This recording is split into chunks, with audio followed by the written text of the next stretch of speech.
बड़ी कार्रवाई, व्यवसायी विनय सिंह का शोरूम सील किया गया। 4 व्हीलर शोरूम में को सील कर दिया गया है। नेक्सेन शोरूम को सील किया गया है। डोरंडा थाना क्षेत्र के डीपडीही के पास ये शोरूम स्थित है। आईएएस विनय चौबे के करीबी है विनय सिंह। वहीं इसके साथ ही झारखंड में शराब घोटाले मामले में एसीबी के द्वारा विनय सिंह को भी पूछताछ के लिए बुलाया गया था, लेकिन विनय सिंह एसीबी दफ्तर नहीं पहुंचे, जिस कारण उनके खिलाफ एसीबी ने कोर्ट से गिरफ्तारी का भी वारंट लिया है। ओम प्रकाश हमारे संवाददाता ज्यादा जानकारी के साथ फोन लाइन पर जुड़ रहे हैं। ओम प्रकाश, इस पूरे मामले में अब एक के बाद एक एक्शन हो रहे हैं। जो आईएएस थे, आरोपी आईएएस, उनके करीबियों पर भी एक्शन हो रहा है। जी बिल्कुल, बात की जाए तो विनय सिंह जो हैं उनके खिलाफ उनके शोरूम को आज नगर निगम के द्वारा जो है वो सील किया गया है। इसके पीछे जो वजह बताई गई है वो बताया जा रहा है कि विनय सिंह के द्वारा दुकान संचालन को लेकर निगम से अथॉरिटी लिया गया था, लेकिन उसके जगह पर शोरूम का संचालन जो है वो किया जा रहा था। इसके साथ ही कुछ कारपेट एरिया को लेकर भी नगर निगम के द्वारा जो है वो आपत्ति जताई गई है, और उसके बाद पुलिस बलों की मौजूदगी में और मजिस्ट्रेट की प्रतिनियुक्ति के बाद आज शोरूम को सील किया गया है। बता दें कि ये काफी करीबी बताए जाते हैं जो वरीय आईएएस विनय चौबे हैं, जिनकी गिरफ्तारी जो है वो शराब घोटाले मामले में एसीबी के द्वारा की गई है। तो कहा जा सकता है अब इसके पीछे जिस तरह से आज सील किया गया है, कहीं ना कहीं दबिश जो है वो बढ़ाई भी जा रही है। और ये अब नजर भी आने लगा है, क्योंकि जिस तरह से ताबड़तोड़ कार्रवाइयां हो रही हैं, उसके बाद ये कहना गलत नहीं होगा कि अब इस पूरे मामले में सख्त एक्शन लेते हुए नजर आ रहे हैं। आप हमारे साथ जुड़े ओम प्रकाश, आपका बहुत बहुत शुक्रिया। और सिमडेगा से बड़ी खबर मिल रही, बाइक और ट्रक की टक्कर हुई है। बाइक सवार 2 युवकों की मौत हो गई, एक घायल बताया जा रहा है। बर्थडे मनाकर लौट रहे थे, इसी दौरान यह हादसा हुआ। पोलेविरा गुमला NH 143 का ये पूरा मामला बताया जा रहा है, जहां पर दर्दनाक सड़क हादसा हुआ है। बाइक और ट्रक की टक्कर, जिसमें बाइक सवार 2 लोगों की मौत हो गई, एक व्यक्ति घायल बताया जा रहा है। बर्थडे मनाकर ये लौट रहे थे, उसी दौरान यह हादसा हुआ। और हादसे के बाद की तस्वीरें इस समय आपकी टेलीविजन स्क्रीन पर। हादसा कितना भयानक है इन तस्वीरों में नजर भी आ रहा है। ये तस्वीरें धुंधली करना हमारी मजबूरी है, क्योंकि आपको विचलित कर सकती हैं, लेकिन हादसा कितना भयावह है। इसीलिए न्यूज़ 18 बिहार झारखंड भी आपसे अपील कर रहा है, जब भी सड़क पर चलें तो नियमों का पालन करें और गति पर ध्यान दें। और बोकारो से बड़ी खबर मिल रही है, अपराधियों ने पुलिस को खुली चुनौती दी है। ज्वेलरी की दुकान में डकैती डाली, 4 हथियारबंद अपराधियों ने डकैती की। सोने के जेवर और कैश लेकर अपराधी फरार हो गए। सीसीटीवी में ये पूरी घटना कैद हुई है। आरोपियों की, अपराधियों की तस्वीर भी सीसीटीवी कैमरे में कैद हुई। चास थाना क्षेत्र का ये पूरा मामला बताया जा रहा है। तस्वीरें समाप्त की टेलीविजन स्क्रीन पर। बंदूक के बल पर इस पूरे लूटकांड को अंजाम दिया गया। एक शख्स जो कि नवयुवक ही इन तस्वीरों में नजर आ रहा है, वो पिस्तौल की नोक पर दुकानदार को लेता है, उसके बाद इस पूरी लूटकांड को अंजाम देता हुआ नजर आ रहा है। सीसीटीवी में ये पूरी घटना कैद हुई है, और उसके बाद अब चास थाना क्षेत्र की पुलिस इस पूरे मामले में गंभीरता दिखा रही है। तस्वीरें समाप्त की टेलीविजन स्क्रीन पर। मना किए, फिर निकाल दिया रिवाल्वर। हाँ, मेरे सामने जो था उसको तो पूरा निकाल के वो लोड करके मेरे को टांग दिया। 4 आदमी टोटल थे अंदर में। फिर बस वो भिड़ा दिया और सब लग गया लूटने के लिए। मेरा स्टाफ को जो था गेट पे उसको भी भिड़ा के उसको बैठा दिए, उसको भी रिवाल्वर टांग के बैठा दिए। ऐसे पूछने लगा, ये चांदी की अंगूठी दिखाइए, सोना का अंगूठी दिखाइए। भैया बोला सर अभी स्टाफ नहीं है, अभी नहीं दिखा पाएंगे। उसका बाद सर मेरे को यहाँ पर मतलब ये करके रिवॉल्वर सटा के कोना में बिठा दिया सर। 5:45 बजे शाम की घटना बहुत ही दुखद है। आस्था जेवर में हथियारबंद लोग आते हैं और रिवॉल्वर पिस्टल भिड़ाकर सारा जेवरात चंपत हो जाते हैं लूटकर। पुलिस प्रशासन के लिए भी ये चुनौती है, और मैं समझता हूँ कि ये शर्म का विषय है कि अगर दिन दहाड़े इस प्रकार से जेवर दुकान में डकैती हो तो आम जनता का जीना मुश्किल हो जाएगा। लोग भय व्याप्त लोगों में हो गया है। सूचना मिला कि आस्था दुकान में लूट हुआ है। हम लोग आए, वेरीफाई किए, 4 लोग मिलकर लूट किए हैं, और हम लोग कोशिश कर रहे हैं रिकवरी होगा। भीड़ भाड़ का इलाका है, बारिश हो रहा था, बारिश का फायदा उठाया है। बारिश में लोग निकले हुए नहीं थे दुकान से। इनका स्टाफ भी निकला है, लेकिन वो हल्ला नहीं कर सका। हल्ला कर दिया रहता तो फिर रांची से बड़ी खबर है। ड्रग्स माफिया रूबी देवी उर्फ भाभी जी ने पुलिस दबिश के कारण कोर्ट में सरेंडर कर दिया। रूबी देवी को सुखदेव नगर थाने की पुलिस ने रिमांड पर ले लिया है। पुलिस की पूछताछ के दौरान रूबी देवी ने कई राज उगले हैं। पूछताछ के दौरान ड्रग्स के काले कारोबार में लिप्त अपराधियों के नाम भी बताए। साथ ही पूछताछ के दौरान रूबी देवी ने यह भी बताया कि वो सिर्फ रांची के ही ड्रग्स माफियाओं को ड्रग्स सप्लाई करती थी। जानकारी के मुताबिक रूबी सिंह बिहार के सासाराम में ड्रग्स के पैसे से एक आलीशान बिल्डिंग बना रही थी। अवैध मादक पदार्थ जितने कारोबार करने वालों के विरुद्ध कठोर कार्रवाई कर रही है। उसी आलोक में कई बार भाभी जी उर्फ रूबी देवी का नाम आया है, जो सासाराम के रहने वाली है।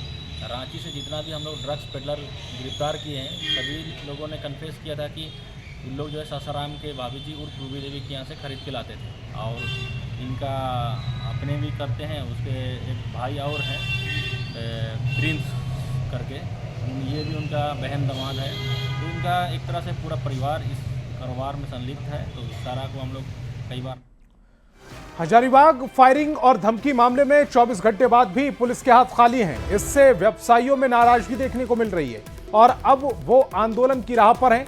व्यवसायियों ने जिला प्रशासन को 48 घंटे का अल्टीमेटम देते हुए कहा कि यदि अपराधियों की गिरफ्तारी नहीं होती है तो वो चरणबद्ध आंदोलन शुरू करेंगे। आज स्वर्ण व्यवसायियों की एक बैठक आयोजित की गई, जिसमें तय किया गया कि कल शाम मसाल जुलूस निकाला जाएगा और बुधवार को सभी दुकानें बंद रहेंगी। हजारीबाग स्वर्ण व्यवसायी संघ और स्वर्णकार संघ को अन्य व्यावसायिक संगठनों का भी समर्थन मिला है। दरअसल रविवार को महावीर स्थान चौक के पास जेवर दुकान पर 2 अज्ञात अपराधियों ने 7 राउंड फायरिंग की थी। बाद में एक युवक ने सोशल मीडिया पर खुद को उत्तम यादव बताते हुए घटना की जिम्मेदारी भी ली। व्यवसायियों का कहना है कि हजारीबाग में यह अपनी तरह की पहली घटना है जिसने सुरक्षा व्यवस्था की पोल खोल दी है। इधर एसपी अंजनी अंजन ने भरोसा दिया है कि 48 घंटे के भीतर अपराधी सलाखों के पीछे होंगे। पुलिस ह्यूमन और टेक्निकल इंटेलिजेंस के साथ अपराधियों की गिरफ्तारी के बेहद करीब पहुंच चुकी है। घटना हुई है, सर्वज्ञ है, सबको जानते हैं। बहुत निंदनीय घटना थी। इससे हमारा समाज बहुत ज्यादा भयावह है। हमारे समाज के द्वारा आज सभी दुकान सांकेतिक रूप से बंदी हैं। हमारे सहयोगी फेडरेशन की तरफ से प्रशासन को 48 घंटे का समय दिया गया है। अगर 48 घंटे तक प्रशासन कोई कुछ ठोस कार्रवाई नहीं करती है तो कल शाम में हमारे द्वारा मसाल जुलूस निकाला जाएगा और परसों संपूर्ण हजारीबाग के व्यवसायिक संघ के द्वारा बंदी की जाएगी। प्रशासन को भी हम लोग आज कल अल्टीमेटम दिए हुए हैं कि आपको 48 घंटा के अंदर अपराधी को पकड़िए और अगर नहीं पकड़ते हैं तो हम लोग रोड पर आंदोलन करेंगे। तो कल हम लोग का 48 घंटा पूरा होगा। और अब बात करते हैं लातेहार के उस स्कूल की, जहां एक स्कूली छात्र के साथ बेरहमी से मारपीट की गई, जिसके बाद अभिभावकों ने स्कूल में जमा होकर हंगामा किया और आरोपी पर कार्रवाई की मांग की। पूरा मामला क्या है, एक रिपोर्ट के जरिए समझाते हैं। स्कूली बच्चे से पिटाई, कब होगी कार्रवाई? स्कूल में भी सुरक्षित नहीं है बच्चे। स्कूल है या कोई तबेला?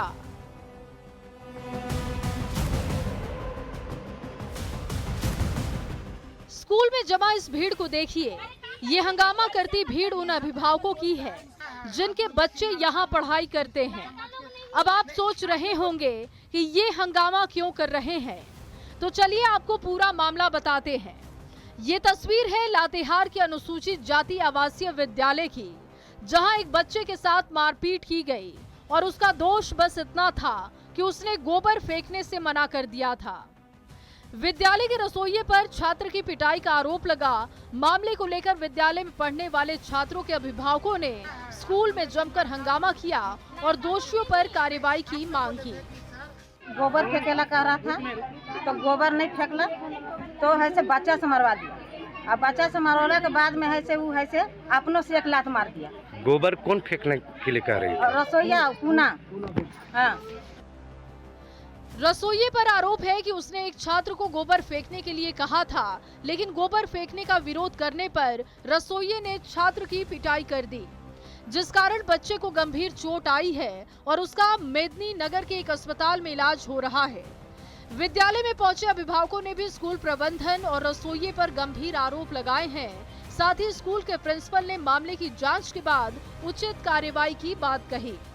हमारा बच्चा इस स्कूल में पढ़ता है, हरिजन स्कूल। यहाँ पे एक रसोईया है गुना देवी, वो है तो मेरा बेटा को पटक पटक के मारी है। ये वजह से मारी है कि जो एक पैकेट कट पेंसिल लिया के ये मैया से, तो मेरा बेटा जाके बोला इसकी बतिया को, हम बोले कि दीदी से पैकेट बिस्कुट थी नहीं मिल रहा कट पेंसिल से, तो मैया फिर कहल कहलही तू जे एक पैकेट ले कहलेला से कहल चलते वो पटक पटक के मारी है। ज्ञान में तो नहीं आया है। आज मैंने अभिभावक लोग बोले हैं कि मारपीट होता है, तो इस पर हम कार्रवाई करेंगे, हम एक्शन लेंगे।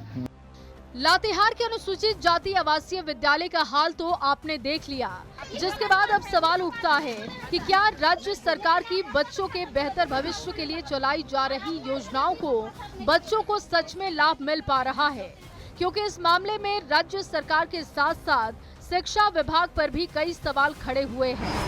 बच्चे के भविष्य के साथ खिलवाड़ कब बंद होगा? स्कूल में बच्चे पढ़ने आते हैं या काम करने? स्कूल के रसोइये पर कब कार्रवाई होगी? स्कूल में कैसे खुलेआम हो रहा है गाय बकरी का पालन? लातेहार से न्यूज़ 18 संवाददाता विकास तिवारी की रिपोर्ट। और खबर साहिबगंज से, जहां पूर्व मुख्यमंत्री रघुवर दास ने जेएमएम सरकार पर निशाना साधा। रघुवर दास ने कहा कि झारखंड में बदलते डेमोग्राफी को लेकर केंद्र सरकार और बीजेपी सरकार काफी गंभीर है, लेकिन राज्य सरकार पूरी तरह से मौन है।